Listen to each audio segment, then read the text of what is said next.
We need to have a serious talk right now because this is actually tragic. Hello everybody, my name is Jeb Deb, and I needed to talk about this, like, right the fuck now. If you don't believe how important this is, it is 2:18 in the morning, and I need to talk about this. So, the problem is, you've probably seen from the title by now, but this is about AEW Fight Forever. And honestly, AEW Fight Forever has got to be the biggest flop of the entire fucking wrestling games since 2K20. I am not shitting you. I am not joking. This was the last terrible wrestling game we had, and we went, 3 years?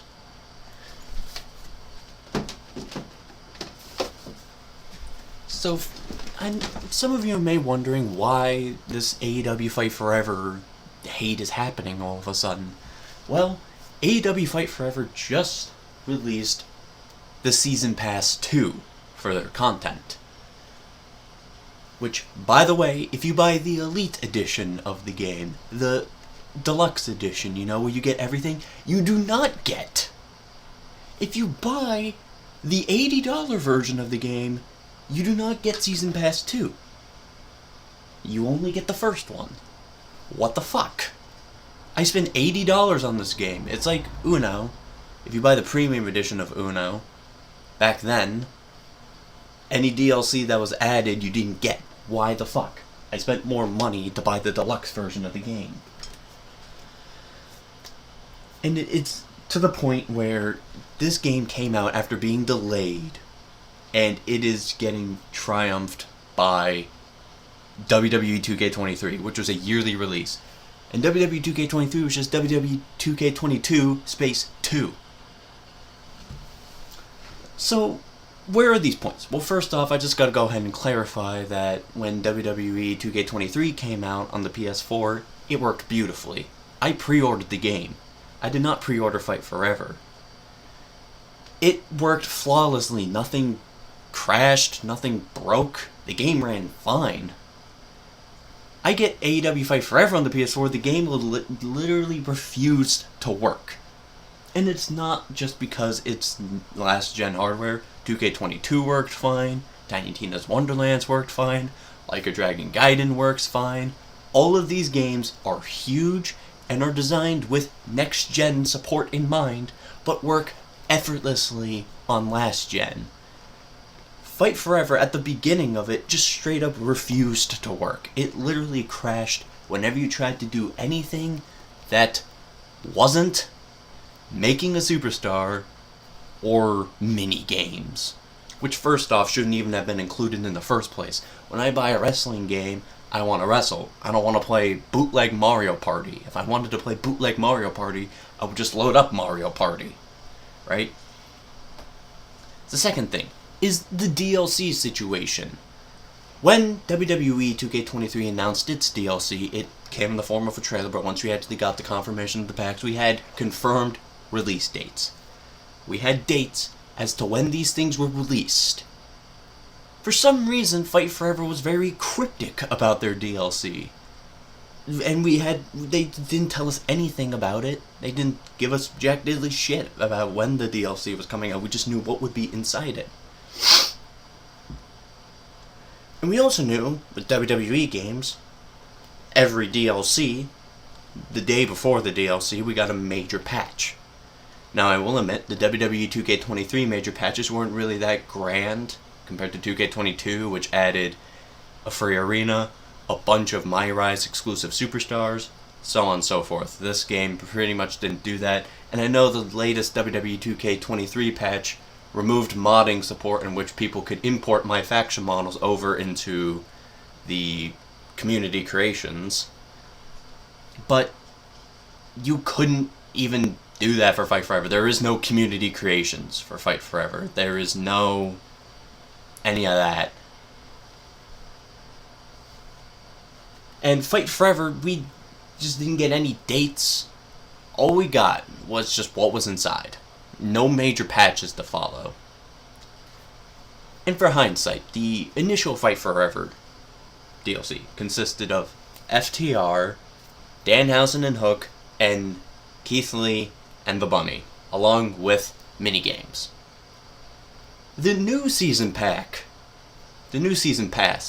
contains the new Dynamite Arena, the Acclaimed Tag Team, a new game mode, and Tony Storm for $25. How much do you want to buy for just the Acclaimed? $12. That's right. $12 for a new arena and a new tag team.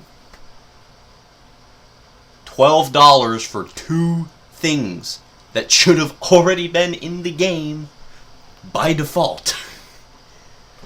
These things, especially the Acclaimed, one of AEW's earliest tag teams, it is fucking baffling that you have to pay $12 for them and a new arena. You don't get anything else. And like I said, if you bought the Elite Edition of the game, you don't even get to get Season Pass 2 for free. You have to pay $25 for it. Another thing too, AEW Fight Forever has no replayability factor.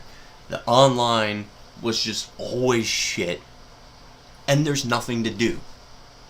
Part of it is because the Creation Suite is so fucking limited, and the fact that the AEW shop has barely any support. I don't think they added a single thing into that shop since the game came out. There has been nothing. Do you really want me to sit here and act like trying to play matches for gold in the tires I will almost never use is worth? Or Owen Hart? If I really wanted Owen Hart, I would have already gotten him by now, but there's almost no point because there is almost no reason to play AEW Fight Forever. Half of the shit that should have been in AEW Fight Forever isn't even in there. I mean, a majority of AEW pay-per-views were missing. The majority of superstars that should have been in were missing. It's just baffling that, as of now, WWE 2K23, a game that has literally had a year since the last one, is miles better than AEW Fight Forever. AEW Fight Forever does have many of its good qualities. For example, it is very arcadey and harkens back to the No Mercy days, which I feel like also inhibited them because, well, they can only do so much with that. And unlike No Mercy back then, they were not made by competent game developers. I don't know what the fuck Ukes was smoking. Clearly, they should fucking get off it because I don't understand. There's just other weird design flaws with AEW Fight Forever too. For example, AEW Fight Forever has like over 30 different weapons, but a majority of them can only be used twice. Why have multiple different weapons if you can only use each one of them twice? Another thing to know with AEW Fight Forever is I play on the Elite difficulty, and basic functions just don't appear to work in the AI. Like, for example, using tables properly. They'll set up a table and they'll always punch or kick the opponent off the table. I don't know why. Another thing too is whenever an item is not being used, it's like transparent on the ground, so like you'll go to powerbomb someone on the table, they won't go through the table. And the exploding barbed wire deathmatch is fun, but you know, after a while, you know, you've seen the countdown, you've seen the explosion, you've seen the blood, you've probably at least tossed someone out onto the fucking mats below at least once. You've seen it all by now. There is no replayability. And there's a ton of match types missing. There's no steel cage. There's no blood and guts steel cage. Most of these AEW defining matches are not in. And you can't even change the match rules of like a normal match. So you can't make like a first blood match, or a finisher match, or anything like that. Reminder, the only matches you have in just regular one-on-one is normal, lights out, and falls count anywhere. And lights out is just the Extreme Rules match. Another thing too is that there is no massive creation suite. It's very limited, especially considering the fact that whenever you want to actually upgrade your superstar, you have to play through Road to Elite, which would be fine if Road to Elite was actually engaging and worth your time. Road to Elite is meaningless. It is pointless. Because it is a story mode game in which your story options don't actually mean shit. If you're doing the Double or Nothing story, in which your character has to, like, battle their self-demon and go to try to win the AEW World Championship, you could lose every single match, and your final match will still be for the title, in which, even if it's like the first point and the second point, nothing actually matters if you win or lose other than a slight dialogue difference. Nothing matters in it. There's no significance. There's no oomph to it. It's just mindless match after match after match.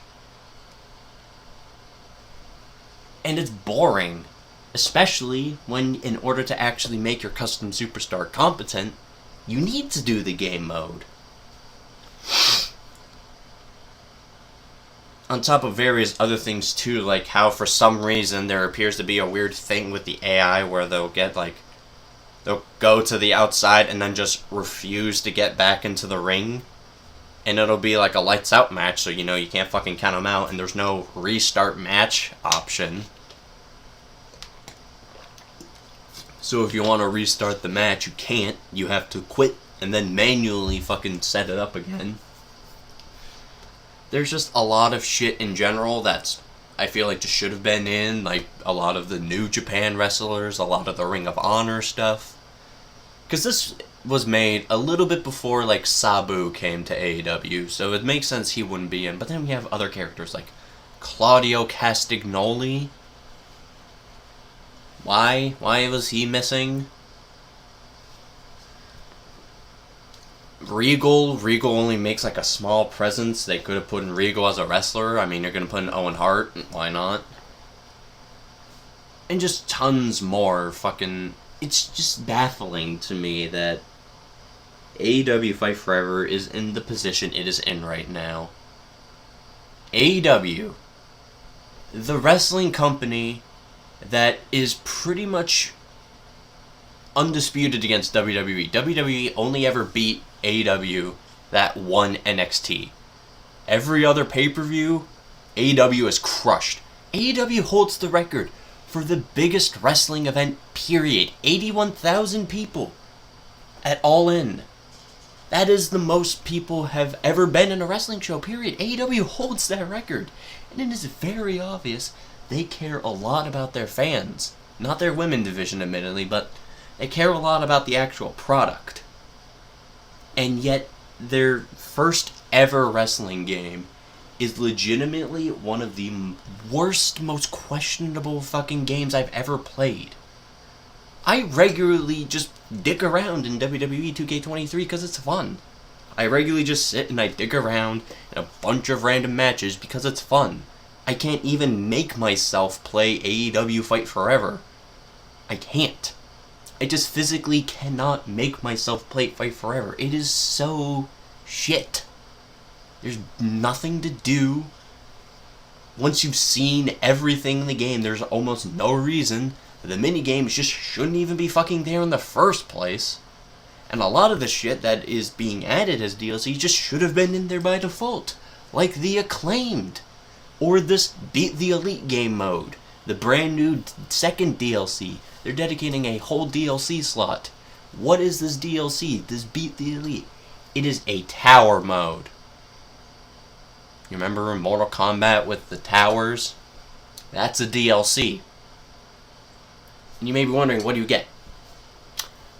You could defeat 10 superstars. You could pick the difficulty. As you progress, the difficulty will increase. And what do you get? new clothes. You get a new t-shirt that you can put on a superstar.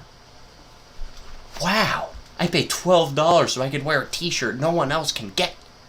Crazy. I spent $12 so my superstar can wear a t-shirt that I can't even show off because the online doesn't work because no one is playing it.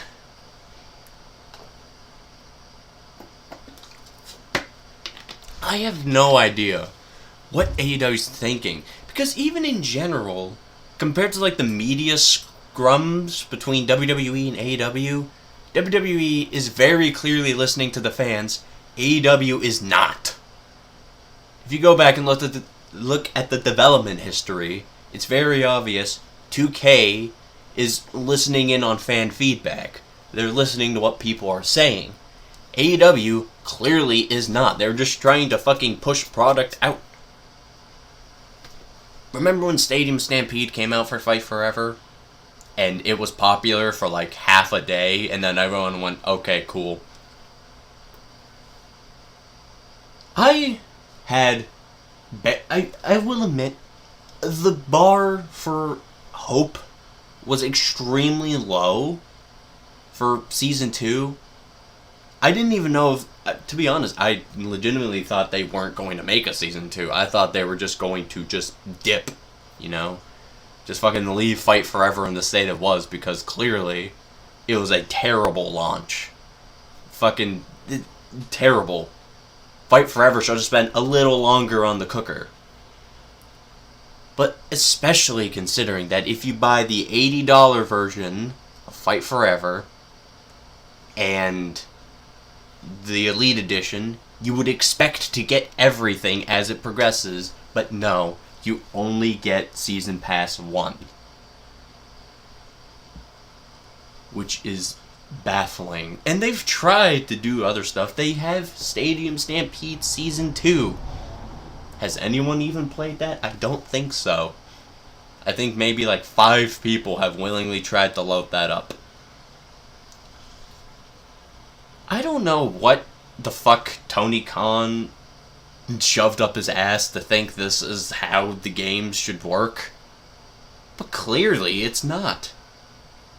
You're charging $25 for, in retrospect, 3 superstars.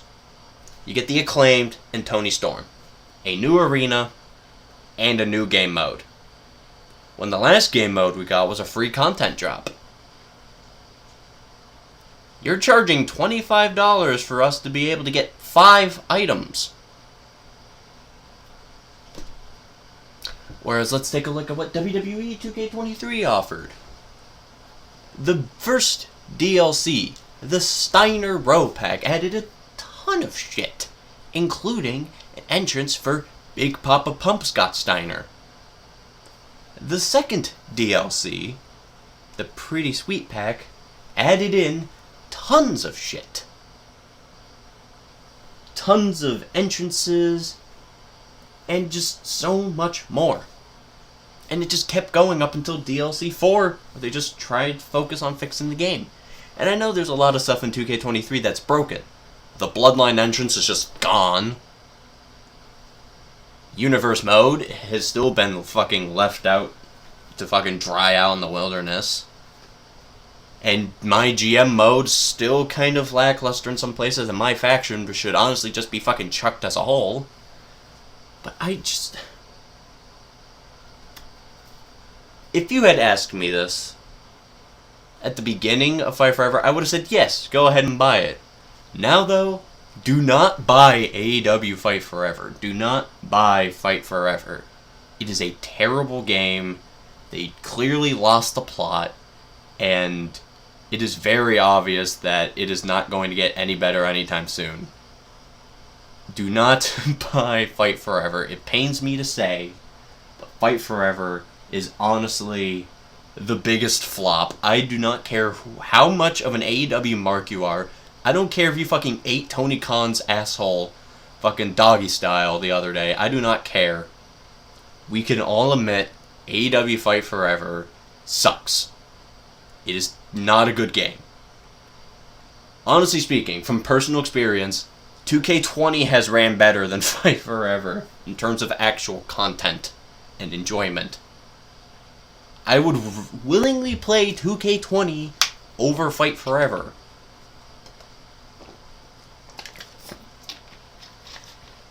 I just don't understand why Fight Forever is going down this path. The only thing I can think about that would make Fight Forever worse is if they introduced some sort of live service. That's the only way I could think of Fight Forever getting even worse.